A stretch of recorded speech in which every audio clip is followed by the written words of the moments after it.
overreact because you're angry. You overreact because you decided, this must never happen again. And it doesn't happen like a scene. It happens like a click. Someone says something small, maybe even harmless, and inside you, a word lights up that you don't say out loud.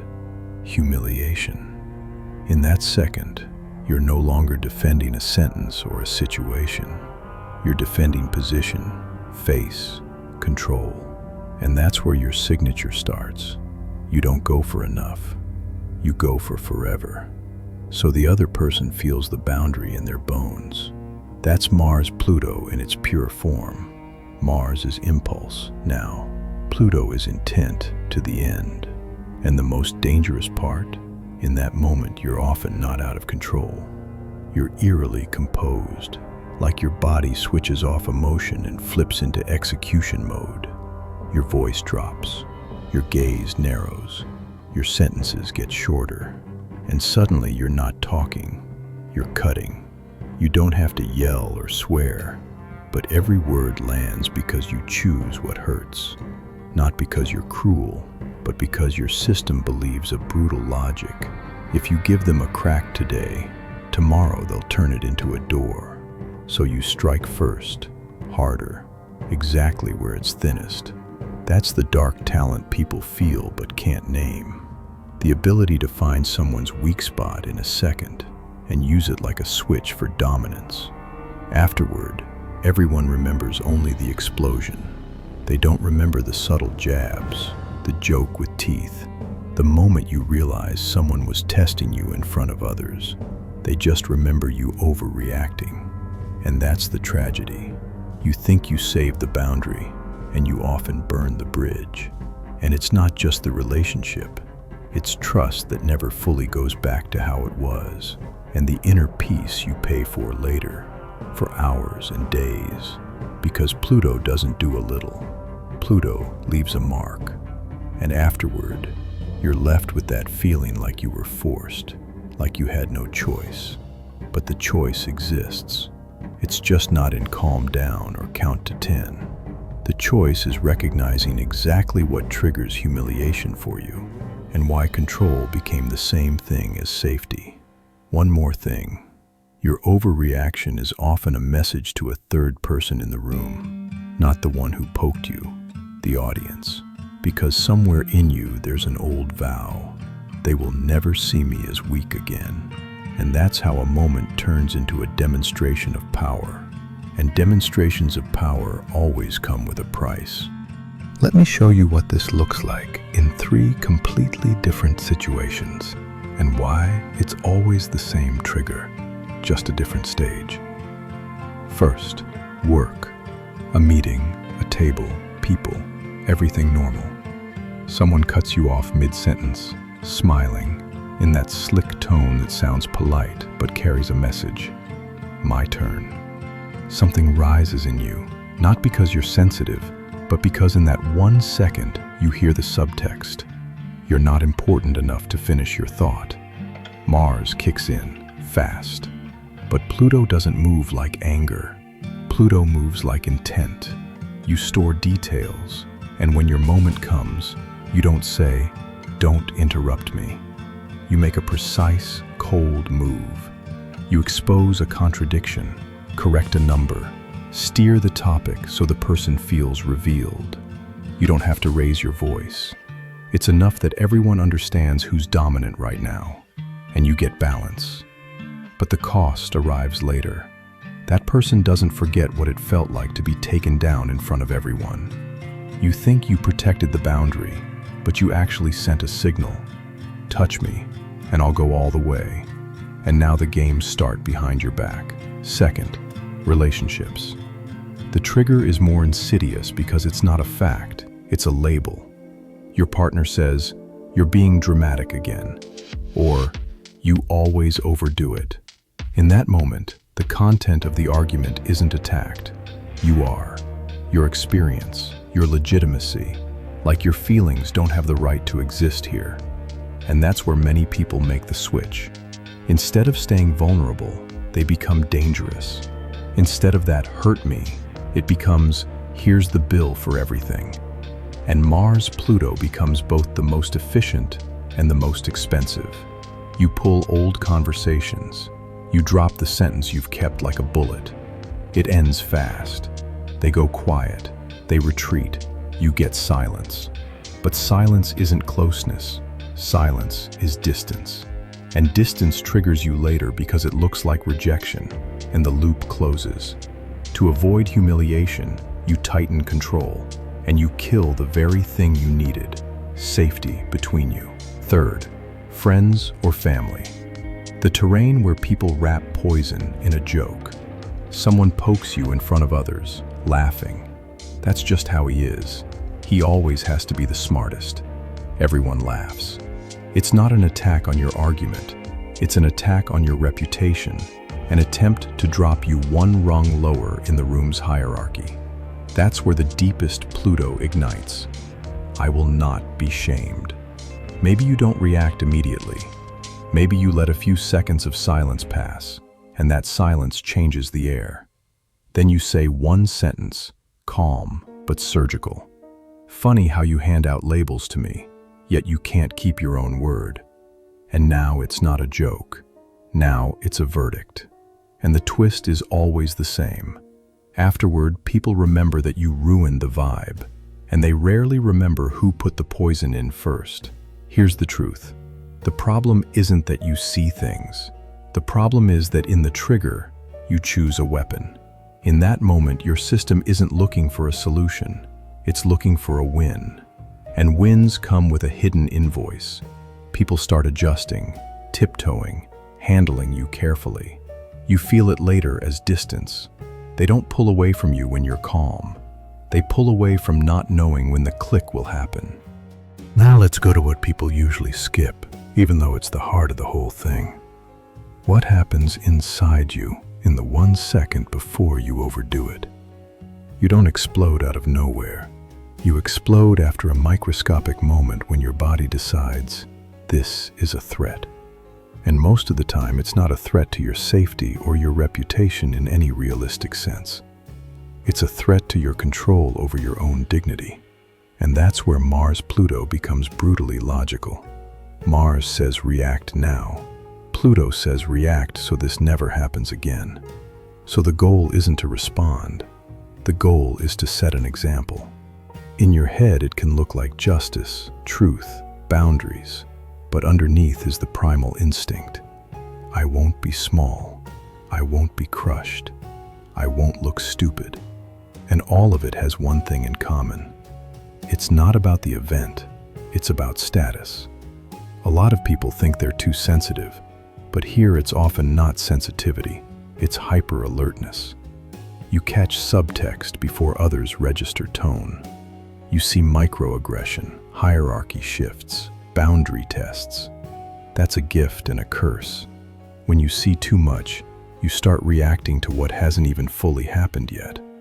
And then you overreact, not because you lost it, but because you're trying to prevent a future hit, like you're playing chess 3 moves ahead while your body acts like it's happening now. That's why your reaction looks bigger than the situation. You're not reacting to the sentence. You're reacting to the scenario your system already ran in your head. Another thing people don't get. Mars-Pluto hates ambiguity. It hates maybe. It hates gray.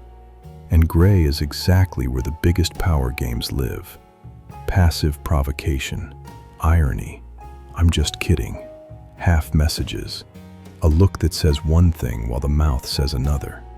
And your system makes a decision. If the terrain is muddy, I'll make it clear.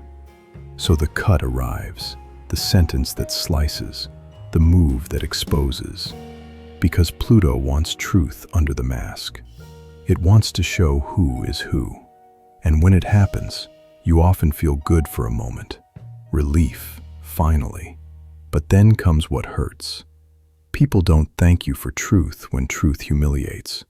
They pull away, retaliate, or start seeing you as someone who goes too far. And now the key. Why do you go too far? Because somewhere in you there's a belief that gentle boundaries are weakness. Like a nice boundary doesn't count. like you have to be hard to be respected. And that's often learned. Someone in your life was louder, stronger, ruder, and your body memorized the rule. If you don't bite, you'll be eaten. Mars-Pluto remembers, not as a story, but as a reflex. So overreacting isn't your character. It's a switch. And a switch isn't fixed with moral lectures. It's fixed by noticing it in your body before it grabs the wheel. Here's the most useful part. Not comfort. Mechanics. 3 signals the switch is flipping before you realize it, and 3 micro moves that give you power without burning everything down. First signal, physical. Your body tightens and speeds up. It's not just nerves.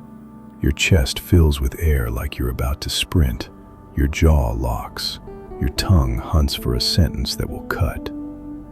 Second signal, mental. You get a crystal clear story about what's really happening. And often the story is accurate, but it's dangerous because it gives you permission to go all the way. Third signal, emotional. Disgust, contempt, or that cold decision. Not with me. That's the moment the other person stops being a person and becomes an opponent. And that's where relationship dies and war begins. Now the micro moves.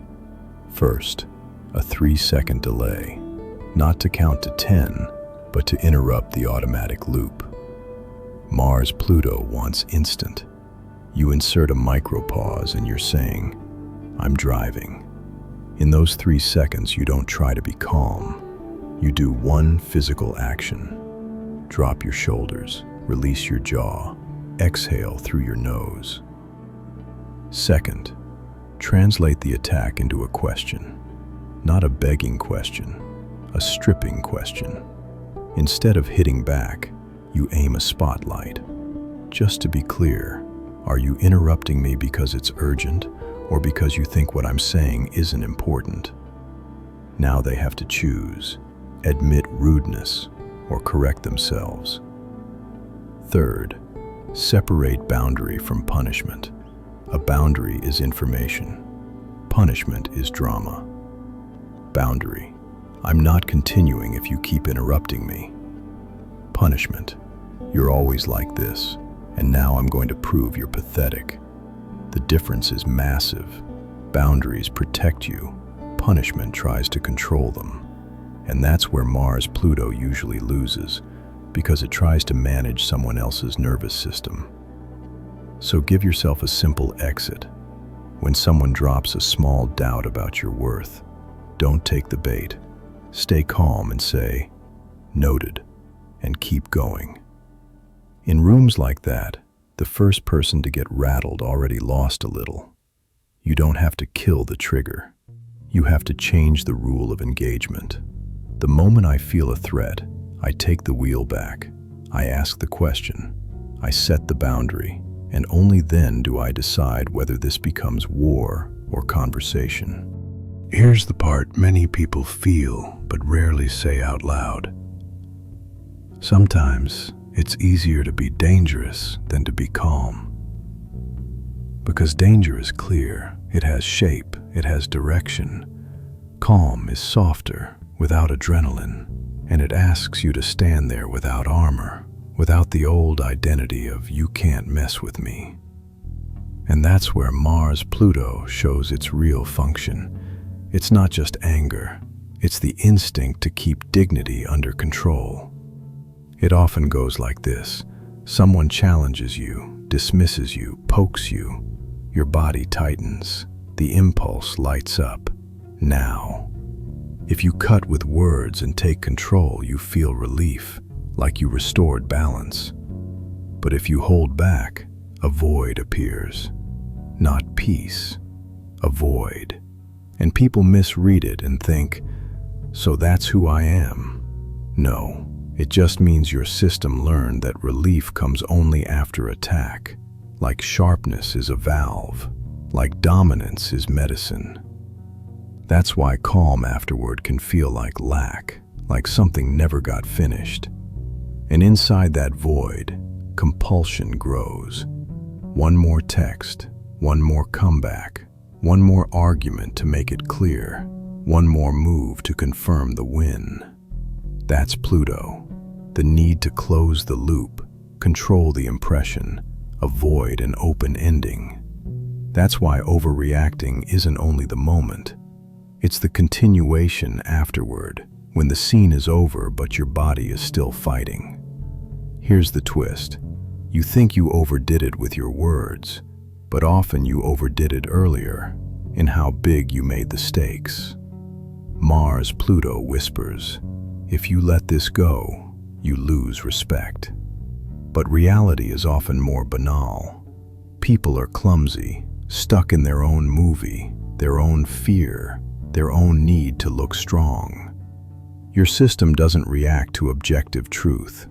It reacts to the risk of humiliation. And humiliation is an alarm for Mars Pluto, like survival. That's why the work here is simple but hard.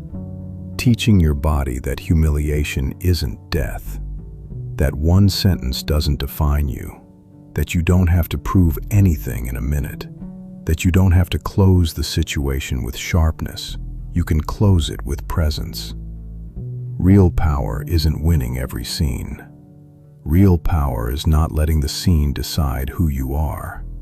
And when you stop returning fire all the way, people often respect you more, not because you got softer, but because you got steadier. There's one decision that changes everything. And it's not be calm, it's not breathe. Those are tools, not the foundation. The foundation is this. You decide that outcome matters more than winning the moment. Mars Pluto is a master of the moment. It wants dominance now, safety now, closure now. But your real power begins when you stop being a slave to now. When you tell yourself, I'm not buying this minute if it costs me tomorrow. Because the price of overreacting is rarely a sentence. The price is a relationship that shifts permanently, a reputation you can't explain afterward, peace slipping through your fingers, and that old bitterness, I did it again. Here's what it looks like in practice. The trigger lights up. You feel the tightening and the urge to cut, to set an example. Your mind offers the old deal. If you don't hit back now, you look weak. And you do something that sounds small but is radical. You change the goal. Instead of take them down, the goal becomes keep control of myself. That's not morality. That's strategy. And then comes the next cut. Your standard is no longer, was I right, but did I stay myself? Mars Pluto can be right and still be destructive. You can speak truth and still deliver it as a weapon. That's the trap. Brutality looks like authenticity. It isn't. Authenticity is speaking firmly and clearly without needing to crush someone. Now, concretely, 3 steps. First, slow the tempo. Not the volume, the tempo. Speak 10% slower and you break the attack rhythm. Second, state the boundary as a fact, not a verdict. I'm not speaking like this. I'm not continuing if we're belittling each other. We either return to the topic or I'm ending the conversation. Third, choose exit, not escalation. Mars Pluto hates exit because it feels like defeat, but exit is often the highest form of dominance. You end the game the other side wants, your reaction. You're not the problem because you're strong. The problem starts when your strength becomes defense against emptiness. When the only way you feel stable is to control, win, cut, stand above. That's an old survival method. You can respect it because it once protected you, but you don't have to serve it anymore. When someone pulls your trigger, you don't have to prove anything. You just need to notice the moment your body wants war and choose something harder than war.